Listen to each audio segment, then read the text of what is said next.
Alors nous sommes Daf Kaf Bet de Betsa, correspondant bien sûr à Shvi'ah Pesach, 21 Nissan. Alors on était donc à la ligne, nous sommes arrivés à la ligne 9, et TV Habaye. Donc on avait terminé avec la réponse de Rava, voilà, Rava qui a dit que il n'y a pas de question entre la Mishnah qui a dit que Beth Shammai ils disent on n'a pas le droit, donc Tomnin et Tahamin, donc le vendredi Yom Tov pour Shabbat. Alors nous on a dit mais si ils ont fait Eruv Tafshilin, pourquoi ils n'ont pas le droit? Rava il a dit l'Olam She'eneh, en vérité il a mis Eruv Tafshilin. Alors pourquoi ils n'ont pas le droit de faire Hatmana? C'était la réponse de Rava qui a dit parce que la Hatmana c'est très flagrant, comme quoi on fait vraiment un préparatif pour Shabbat. Le reste, quand on fait cuire du pain ou quand on fait cuire des repas, même si on les fait vendredi après-midi dans l'après-midi de Yom Tov, bon, on peut dire que c'est pour Yom Tov aussi. Mais là, quand tu fais Hatmana, c'est exclusif pour Shabbat. Comme c'est trop clair, trop flagrant pour Shabbat, alors on n'a pas permis. Alors il était Abaye, et sur ça, Abaye lui a objecté. Il lui a dit, Hanania Omed Bet Shammai Omrim, on a vu ça déjà, que selon Hanania, Bet Shammai disent, on n'a pas le droit, En Ufin, Elaim Ken Areb Bepat, Ben Mebashin, Elaim Ken Areb Betafshi, Ben Tomnin Elaim Ken Hayulu Hamint Monim Avion Tov. Donc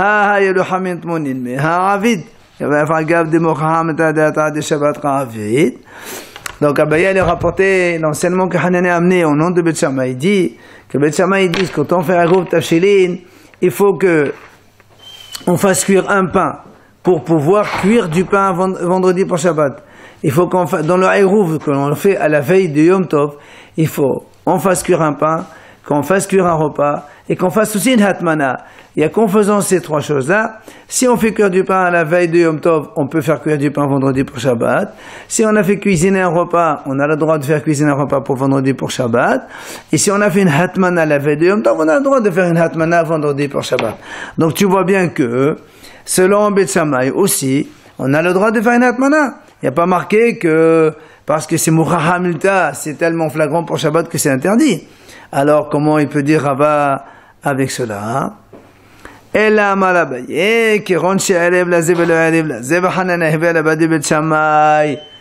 dit donc Abaye il répond en vérité. Ici on peut dire que en fait que il a fait Eruv Tafshilin, c'est-à-dire on reste avec Hanania selon Bet Shammai. Et ce monsieur là il a fait Eruv la veille de Yom Tov, mais il n'a fait que cuire un pain et cuisiner un repas. Il n'a pas fait de Hatmana. Et alors, selon Beth Shammai, ils disent, puisqu'il a fait cuire du pain la veille de Yom Tov, il peut faire cuire du pain vendredi pour Shabbat. Et puisqu'il a cuisiné un repas la veille de Yom Tov, il peut cuisiner aussi vendredi pour Shabbat. Mais comme il n'a pas fait Hatmana la veille de Shabbat, c'est pour cela qu'il n'a pas le droit de faire une Hatmana. C'est ce que la Mishnah a dit. Beth Shammai disent, En Tomnin et Tahamin. Après, dans la deuxième idée de la Mishnah, on a dit Ve'en zorfin et amenora. On n'a pas le droit de redresser le chandelier. La Gemara dit Ma'akavit, quel est le problème? Pourquoi c'est interdit? C'était la deuxième interdiction, donc Rabban Gamliel il faisait mahmir comme Beth Shammai. Quelle est la raison? Amar Rabhina bad bisna hacha bin nodash el huliot askenan de merzek evone de Beth Shammai sabre yesh binyan bakelim. Et dit Rabhina Balbisna que ici en fait il s'agit d'une menorah, un chandelier en pièces que l'on monte l'une avec l'autre. Or, quand elle est tombée, tu n'as pas le droit d'emboîter les pièces l'une dans l'autre, parce que c'est comme si qu'on a construit. Et Beth Shammai disent Yesh binyan bakelim. Il y a binyan ustira bakelim selon Beth Shammai. C'est pour ça qu'ils n'ont pas le droit de monter, d'accord, la menorah qui est en pièces qui s'emboîtent les uns dans les autres. Alors que Beth Hillel, eux, ils disent, il n'y a pas de problème de construction ni de destruction dans les ustensiles. C'est pour ça que Beth Hillel disent, on a le droit de monter, emboîter les pièces différentes d'une menorah et la redresser. La Gemara nous raconte, Ola Ekla Levi Rav Yehuda. Ola, il était avec Rav Yehuda. Il était invité, donc il était avec Rav Yehuda. Qam Shama'ih Zakaf Leh Lesharga. Le serviteur de Rav Yehuda, de Ola, Zakaf Leh Lesharga. Et donc il a pris Zakaf Leh Lesharga. Rachid a expliqué que il a fait pencher la veilleuse pour que la mèche elle s'éteigne. C'était le jour de Yom Tov. Alors Rav Yehuda il lui pose l'objecte à Ola, comment? Voilà, nous on a vu Hanoten Shem Baner Hayab Meshom Mafed. Mais Mesaber Memeno Hayab Meshom Mechabe. Nous on a dit celui qui rajoute de l'huile Shabbat dans les veilleuses, c'est comme si qu'il a allumé. Et celui qui se sert de l'huile d'une veilleuse, s'il y avait une veilleuse avec de l'huile, et tu viens à Shabbat, tu en prends une petite partie, c'est aussi Hayab Meshom Mechabe. Et donc comment toi tu as permis à ce que le serviteur il enlève donc de l'huile, ou plutôt il fait pencher pour éteindre la veilleuse à Yom Tov, c'est-à-dire je ne savais pas, il ne m'a pas posé la question. Amarav Kanba Share, il a dit Rav Kanba Share, il y a une version qui dit Kansa, mais quoi qu'il en soit, Kanba ça veut dire que quand on a dans une mèche un peu de charbon au-dessus, on enlève le charbon pour que ça éclaire mieux. Il dit ça c'est motard, Beyom Tov, il n'y a pas de problème. La Gemara pose une question. Abba Mata, il a posé la question à Abaye. Il lui a dit, Mahu lechabot danen mepene davar acher. Il dit, est-ce qu'on a le droit d'éteindre la veilleuse, donc le soir de Yom Tov, à cause, si un homme il doit avoir une relation avec son conjoint, et donc ça doit être fait à l'obscurité, et est-ce qu'il a le droit donc d'éteindre une veilleuse Yom Tov pour cela? Amalo, ifsa devait être aher. Alors il lui répond, il n'a qu'à aller dans une autre pièce. Alors il lui dit, et s'il n'a pas d'autre pièce, qu'est-ce qu'il fait? Alors il dit, il dit, il peut faire une sorte de une barrière, c'est-à-dire comme une sorte de rideau pour séparer avec la veilleuse, comme ça il est dans l'obscurité. Alors il continue à lui poser la question, et s'il n'a pas de quoi, est-ce qu'il peut éteindre? Alors il dit, il dit non, il y a une possibilité, c'est de retourner un ustensile sur la veilleuse, bien sûr en laissant tout petit espace pour ne pas qu'elle s'éteigne, et donc il y aura l'obscurité. Alors il lui dit, et s'il n'a pas d'ustensile pour recouvrir la veilleuse, il lui dit donc c'est assour. Il est donc interdit d'éteindre une veilleuse le jour de Yom Tov, le soir de Yom Tov, pour cela. Alors là, on pose une question. Et TV, on objecte, en mechabin et tabakat kede lahus aleha. V'im bishbesh lo yitashin habayt akdera mutar. Là, on m'a dit, voilà, nous, on a fait pourtant, on enseigne qu'on n'a pas le droit d'éteindre une bûche, si on a pitié de la bûche, ça veut dire si on a envie, par exemple, de conserver encore un peu du bois, on n'a pas le droit de l'éteindre à Yom Tov. Par contre, mais s'il y a trop de fumée, et que là, ça risque un petit peu de noircir les murs de la maison, ou encore, pour ne pas que la casserole, elle brûle, il y a marqué, on a droit, moutard, de éteindre. Donc tu vois bien que quand on en a besoin à Yom Tov, eh bien c'est moutard. Pourquoi ici tu as interdit d'éteindre la lumière pour les relations intimes?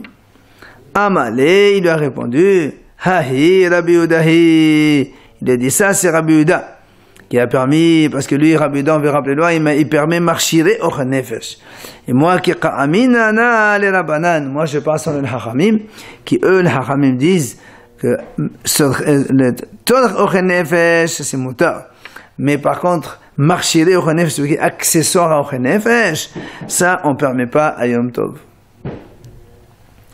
Bah, mine Abaye Rabba. Abaye, il pose la question à Rabba. Est-ce qu'il est permis d'éteindre un incendie à Yom Tov ou pas? Alors il lui dit,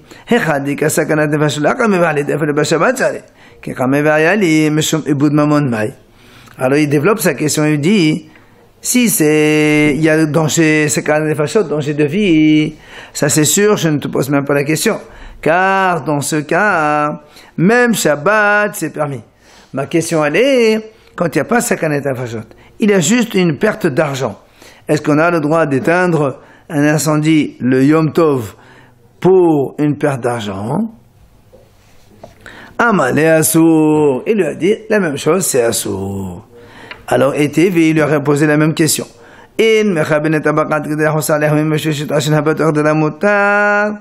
La même question. Voilà, on a vu qu'on n'a pas le droit d'éteindre une bûche qui brûle si on veut conserver donc du bois. Mais par contre, si c'est pour éviter que la maison ne s'enfume ou que la casserole, le repas, il brûle, c'est permis. Allez, il lui répond la même chose que tout à l'heure.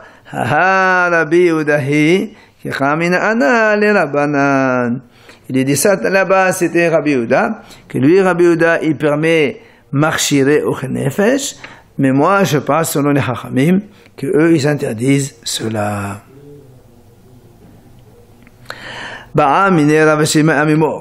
Ravashi, il a posé une question à Amimor. Est-ce que on a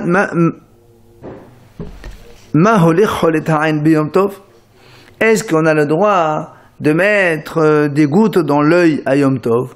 C'était à l'époque. C'est ça, mettre des collyres dans l'œil pour les besoins donc de soins, c'est médical.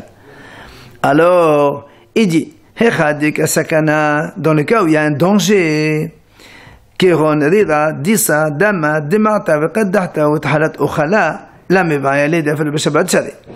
alors il dit, dans le cas où il y a un danger, c'est-à-dire soit parce qu'il y a trop de bave, soit parce qu'il y a du sang, soit parce qu'il y a donc un larmoiement, soit parce qu'il y a une inflammation importante, ou encore, au début de tout cela, je ne pose pas de question, que ça a fait le Shabbat, c'est-à-dire que même Shabbat, c'est moutard.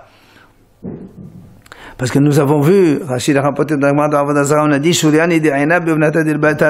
c'est-à-dire que quand l'œil est fatigué, en fait, il y a un lien direct avec le cœur, et donc il y a un danger, c'est pour ça que même Shabbat, c'est moutard. C'est pour ça que je ne pose pas la question sur ça. Sauf Ochla, ou Fesuha'ina, Maï. Et dis-moi, la question, elle est, c'est qu'on est à la fin de la maladie, de l'infection de l'œil, et donc c'est en train de guérir. Juste maintenant, on veut vous mettre donc des gouttes pour avoir un peu mieux, pour mieux voir. Donc, ça n'est pas du tout un problème de danger. Est-ce qu'on a le droit de faire ça Yom Tov? Amalé Assour, il lui a dit Assour. Et TV, il lui a objecté les mêmes objections. Quand on a dit qu'on n'a pas le droit d'éteindre la bûche de bois pour les besoins de la bûche elle-même, mais si c'est à cause de la maison qui s'enfume ou bien donc d'un repas qui va brûler, on a dit que c'est motard. Et alors pourquoi ici c'est Assour? Mais Chanelé que Chanin, comme on a répondu que là-bas c'était Rabbi Yehuda. Et nous ici on parle comme Rabbanan.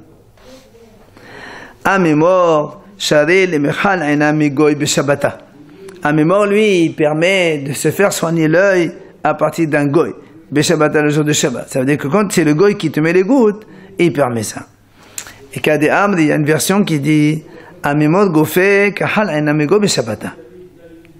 Et alors une version qui dit qu'en fait c'est Amimor lui-même qui a fait mettre des gouttes par un goy sur ses yeux le jour du Shabbat. Amal et Rabaché la mémoire, maïdatir. Pourquoi tu as permis? Parce que Allah il a dit que tous les besoins d'un malade on a le droit de faire avec un goy au Shabbat. Et Rav Hamna, il a dit, toute chose dans laquelle il n'y a pas de danger. On peut dire à un goy, c'est le goy qui fait. C'est pas ça que tu t'es permis. Il dit non.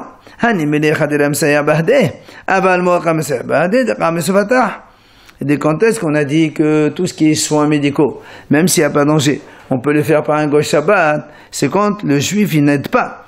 Mais ici, toi, en ouvrant et fermant les yeux, c'est normal, tu es en train d'aider. Et donc, pourquoi tu t'es permis de faire ça? Amale, alors il lui a dit, à mémoire, il lui a répondu à Ravashi, il lui a dit, tu sais, Rav Zavid, il a dit la même chose que toi, il m'a objecté la même chose, et moi, je lui ai répondu, mais ça y est, hein, c'est-à-dire le fait d'aider, ça ne s'appelle pas vraiment un travail, et c'est pour ça que donc c'est permis que ce soit le goy qui le fasse le jour du Shabbat. À mémoire, Shara le Mechal Aina Biyom Tov Shine Shel Rosh Hashanah. Là, on nous rapporte encore un autre cas où, à mémoire, il a permis de mettre des gouttes dans ses yeux le deuxième jour de fête de Rosh Hashanah. Alors, là encore, Amale Ravashi la mémoire. Ravashi, il lui dit à mémoire comment? Amarava, comment tu t'es permis de faire ça le deuxième jour de Rosh Hashanah? Amarava, met Biyom Tov Rishon, Itrascho Ba'amimin. Biyom Tov Sheni, Itrascho Ba'Israël. Wafelu B'Shem Yom Tov Rosh Hashanah. Mashenken Bebetza. Alors, il lui objecte, Ravashi à mémoire, dit comment? Voilà, nous on a vu, Rava il a dit que si un iftar, le premier jour de fête, c'est les goyim qui s'en occupent. Si c'est le deuxième jour de fête, alors là, le deuxième jour de fête, les Bnei Israël peuvent s'occuper du mort. Et même, si c'est le deuxième jour de fête de Rosh Hashanah. Donc le deuxième jour de Rosh Hashanah, pour un iftar, on le considère comme un deuxième jour de Pesach Sukkot Shavuot, et donc c'est permis. Mashenken bebetza, ce qui n'est pas le cas dans l'œuf. C'est-à-dire, nous on sait qu'un œuf pendu le premier jour, on peut le manger le deuxième jour, Pesach Sukkot Shavuot, mais pas Rosh Hashanah. Tout simplement parce que la Rosh Hashanah, les 2 jours, c'est Yoma, Rirta, Kedusha, Achat Shnehem. Alors comment toi tu t'es permis de faire ça le deuxième jour de Rosh Hashanah? Amal le'ana ken had'es verali de amneh bebesa. Et dites-moi, je pense comme Nerdei, comme on avait vu précédemment, que Nerdei disent, non, même l'œuf, s'il est pendu le premier jour de Rosh Hashanah, on peut le manger le deuxième jour de Rosh Hashanah. Et il lui dit, Umaydater, pourquoi tu crains de ne pas le manger le deuxième jour au Rosh Hashanah? Dilma ma'av de l'Elul, ce que tu crains toi, c'est peut-être que le deuxième jour de Rosh Hashanah, il est interdit parce que peut-être que le Elul il va être Me'oban, on va rajouter un jour, et donc il y aura un deuxième jour qui est Kadosh et sera la même que Kedusha. Il dit, monsieur, nous on a vu que de Rav Hina Bakana, il a enseigné que depuis Ezra et au-delà, on n'a jamais fait Elul Me'obar. Donc quand c'est Rosh Hashanah le premier jour, c'est sûr que le premier seulement et le deuxième c'est Mishum Safer, et c'est pour ça qu'il a permis le deuxième jour. Après, on a vu dans la Mishnah, troisième idée, que Rabban Gamliel a dit que lui, il était mahmir comme Bet Shammai. Quand il faisait cuire du pain, il faisait pas du pain épais au de un tefah, on va voir dans la Gemara, il va le dire, mais fin. Tano Rabbanan Chachamim enseigne. Bet Shammai omrim, en ofin pat ava bepesa. Ou bet elel matirin. Bet Shammai disent, on n'a pas le droit de cuire un pain, les matzot épaisses pendant Pessah. Au Vétilel, ils permettent. Alors, on m'a dit, c'est quoi épaisse pour toi? Bechama patava. Amaravuna teva. Shekamasinu belechama panim teva. Il lui dit, Ravuna, la hauteur de tefa. Donc 8 cm. Parce qu'on a vu dans l'echama panim aussi qu'il y avait une hauteur de tefa.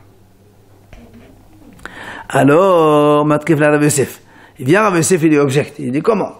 Im amlo biznezin, im amlo bishnazezin, im amlo b'fat'amela, im amlo b'fat'shin'amela, im amlo b'asim b'ishim, im amlo b'asim lahim, im amlo b'tanul ham, im amlo b'tanul sonen, im amlo b'tanul shemater, im amlo shel cheres.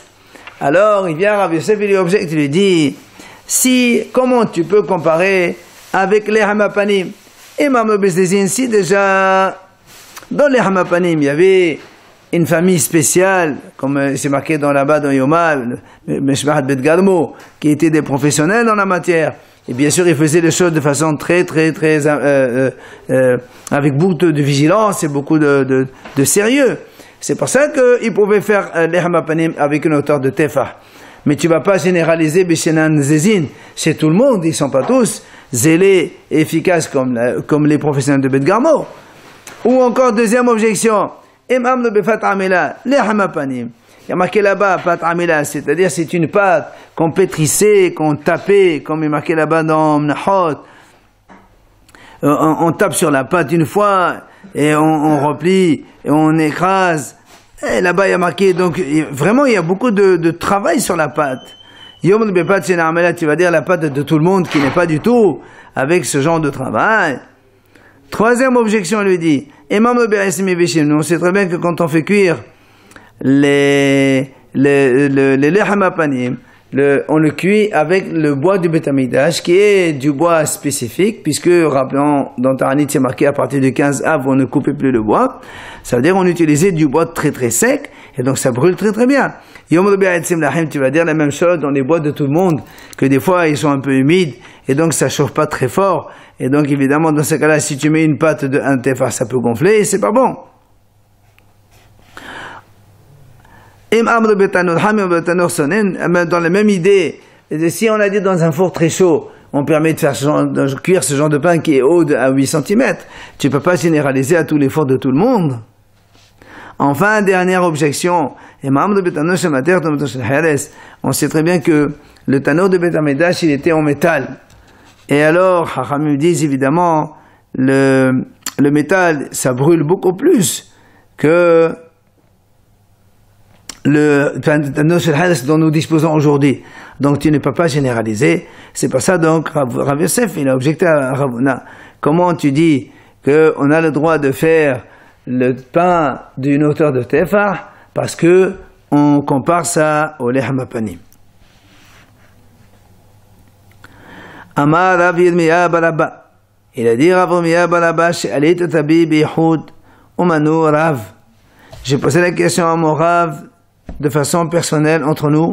Umanu qui était mon Rav, c'était Rav. Ma pat Rava, je lui ai demandé qu'est-ce que c'est pat Rava. Et il m'a répondu pat meruba. C'est pas pat Rava, ça veut dire épaisse de 8 cm. Pat Rava, c'est-à-dire quand tu fais une grosse quantité de pain.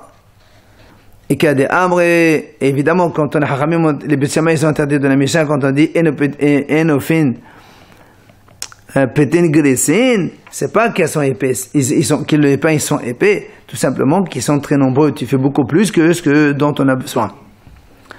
Et qu'il y a des arbres, et amar abinimia balaba, marrav, she'elit et rabbi, biyahud, manod, ben akadosh, ma patava, pat meruba. Il dit, une autre version, c'est Rav Yirmiyah Baraba qui dit au nom de Rav. Lui, il a posé la question à son maître qui était Rabbeinu Kadosh.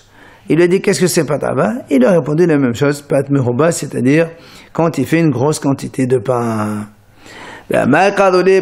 Pourquoi on appelle ça patava? Meshum, denfisha, belisha, parce que, il faut la pétrir beaucoup. Évidemment, s'il y a une grosse quantité, il faut donc se fatiguer plus. Alors, c'est pour ça que c'est la source non Bet Shammai. Et Nami, ou encore, pourquoi le dit tout simplement, le Tana, lui, dans son endroit, ils appelaient Patrava, ils appelaient ça Pat Meruba. Ou plutôt Pat Meruba, il appelait ça Patrava. C'est pour ça qu'il a dit Patrava. Donc, ça veut dire à cause de la fatigue. Alors, il m'a dit, merde, d'accord. Mais je me dis, Katalat al-Had el-Asarichu, Maïri appelle ça B'Shalemento Benami. Là, il m'a posé une question. Si maintenant tu me dis qu'en vérité que le problème ici, c'est parce qu'il va faire beaucoup de pain, il va se fatiguer, et à Yom Tov, c'est pour ça qu'on a interdit. Alors pourquoi on a pris le cas de Pessah? Ben c'est dans ces cas-là, tous les Yom Tovim, c'est un sourd. Quand on a marqué dans la Breta, Tanora Banan, Betsan Omnim, et nous fait le Patava Bepessah. Alors si Patrava ça veut dire Meruba et c'est à cause de la fatigue, alors pourquoi il parle de Pessah? Ben, toutes les fêtes c'est la même chose. La Gemara répond, Enachenami, tu as raison. Le Tana, Yom Tov de Pesachai. Il a dit le Tana, il était à Yom Tov de Pesach, c'est pour ça qu'il a parlé de ça. Mais effectivement, même les autres jours de Yom Tov, ce serait aussi Assour. Tanya, Nami Hachi, la Breta enseigne la même chose pour appuyer ce qu'on vient de répondre. Bet Shammai Omrim En Ofen Pat Meruba B'Yom Tov, Ovetelil Matirin. Et là, on le voit, c'est marqué clairement dans la Breta. C'est Yom Tov de façon générale. Donc, Bet Shammai interdisent de faire cuire beaucoup de pain de Yom Tov, alors que Bet Hillel permettent à Yom Tov de façon générale. On passe à la nouvelle Mishnah. Matetin, Avu Amas Ushadvarim Lehakel. Donc, on parle bien sûr de Rabban Gamliel. Quand on a vu dans la Mishnah précédente qui a dit qu'il était Mahmir avec comme Bet Shammai dans 3 choses. Alors la Mishnah ici, elle nous dit, en fait, ici, il y a 3 choses dans lesquelles Rabban Gamliel était Mekil. C'est quoi ces 3 choses? Mechabedin betametot. Et il balayait betametot, c'est-à-dire l'endroit où ils avaient mangé. À l'époque, on mangeait sur des fauteuils par terre, et en bas c'était du sable, et à la fin du manger, il permettait de balayer. Alors que, on verra que, quand on balaye, il y a le problème de Hashvouye Gomot, c'est-à-dire on va égaliser le sol, et ça c'est interdit. C'est pour ça qu'il nous dit ici, la Mishnah, que Rabban Gamliel était Mekil dans ce cas-là. C'est-à-dire on mettait les encens pour sentir bon à Yom Tov. Ça c'est la deuxième. Et la troisième chose qu'il faisait les hakel pour être souple, il faisait Gedé Mekulas, c'est-à-dire il faisait griller un agneau entier, ce qu'on appelle Gedé Mekulas entier, avec comme le Korban Pesach exactement. Donc le soir de Pesach, alors qu'il n'y avait pas de Beth Amikdash. Et la Mishnah nous dit que dans ces 3 cas-là, les Hachamim ne sont pas d'accord et ils interdisent les 3. Le premier, comme on a dit, à cause de Shvei Gomot. Les encens, on verra dans la discussion de la Gemara pourquoi. Et des Gedé Mekulas, à cause, parce que c'est comme si qu'on mangeait les Kadashi Bahutz. C'est pour ça que les Hachamim interdisent donc de manger le soir de Seder un Gedé Mekulas sali entièrement. Voilà. Amar Abassi. Mahloket le gamer. Abane Hariach devrait kol muta. Il vient Abassi et nous dit, ce qu'on a vu dans la Mishnah, Mahloket entre Rabban Gamliel qui a dit Mekil dans Mugmar, qu'on faisait les encens. Et les Hachamim interdisent. Ravasi nous enseigne que cette mahloket, c'est uniquement les gammer. C'est quoi les gammer? C'est-à-dire, c'est quand on veut mettre de l'odeur dans les vêtements. Ça, c'est une mahloket. Aba le hariyah, si quelqu'un met un peu des encens pour sentir bonne odeur, devrait kol muta. Selon tout le monde, c'est permis. Alors, mettez l'agma object. Et mechabedin betametot b'yom tov, et shebetaban gamliel mechabedin. On a vu, c'est marqué dans la Mishnah, on n'a pas le droit de balayer. Non, la Breta dit, et mechabedin betametot b'yom tov. On n'a pas le droit de balayer l'endroit dans lequel on a mangé à Yom Tov. Et shebetaban gamliel mechabedin. Et dans la maison de Rabban Gamliel, comme on a vu dans la Mishnah, il était mechil, il balayait. Amar Rabbi Eliezer bar Sadok, il a dit Rabbi Eliezer bar Sadok Pe'amim harben nichnas yachar abba levet Rabban Gamliel. Plusieurs fois, je suis rentré avec mon père dans la maison de Rabban Gamliel, donc il était le prince, et donc apparemment il s'était invité à manger là-bas. Mais il ne balayait pas les Yom Tov. Et là, comment il faisait? Il raconte donc Rabbi Eliezer bar Sadok, on faisait le balai la veille de Yom Tov. Et après, qu'est-ce qu'on faisait? Et on étalait des draps sur le sol, par terre. Quand ensuite, le lendemain, les invités ils viennent pour manger l'ervot, donc avec le nasi,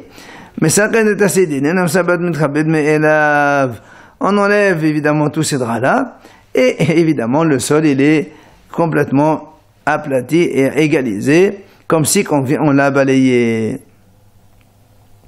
Ça, c'est ce que dit Rabbi Eliezer bar Sadok, qui témoigne ce qu'il a vécu lui-même. אמרו לו לחכמים, אם כן, בשבת מותר לעשות כן. Dans ces cas-là, même Shabbat aussi c'est moutar. Qu'est-ce qu'il y a? Il n'y a aucune interdiction de mettre un drap et d'enlever le drap. C'est pas un problème. Sous-entendu,